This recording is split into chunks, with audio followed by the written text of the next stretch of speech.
ধোঁকা দে দিয়া তুনে মুঝে।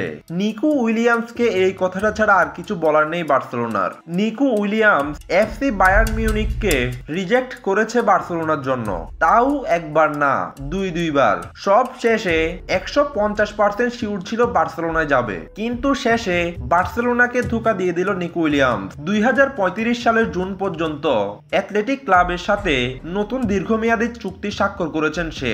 বার্সেলোনার স্বপ্ন ভেঙে গেল নিকো উইলিয়ামসকে নিয়ে। অনেক বার্সেলোনা সাপোর্টাররা একটা স্বপ্ন দেখেছিল, নিকো উইলিয়ামস খেলবেন লেফট উইঙ্গারে, 17 বছরের বাচ্চা ছেলে লামিন ইয়ামাল খেলবে রাইট উইঙ্গারে, আর রবার্ট লেভানডস্কি খেলবেন সেন্টার ফরওয়ার্ডে।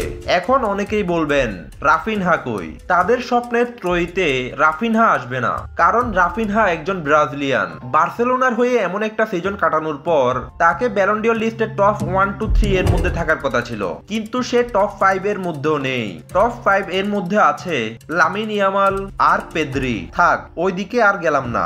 অনেকেই বলেছিল নিকো উইলিয়ামস আসলে রাফিনহা আর একাদশে জায়গা পাবে না, সে চিন্তা থেকে মুক্ত থাকতে পারেন। বার্সা একাদশে ফুল টাইম খেলতে পারবেন রাফিনহা, কারণ সে একাধিক পজিশনে খেলতে পারদর্শী। লেফট উইঙ্গার, রাইট উইঙ্গার এবং অ্যাটাকিং মিডফিল্ডার, সব জায়গাতেই সেরা। আজকের ভিডিওটি এ পর্যন্তই। যদি ভিডিওটি ভালো লেগে থাকে তাহলে লাইক, কমেন্ট, শেয়ার করবেন, আর চ্যানেলে নতুন হয়ে থাকলে অবশ্যই চ্যানেলটি সাবস্ক্রাইব করে দিবেন।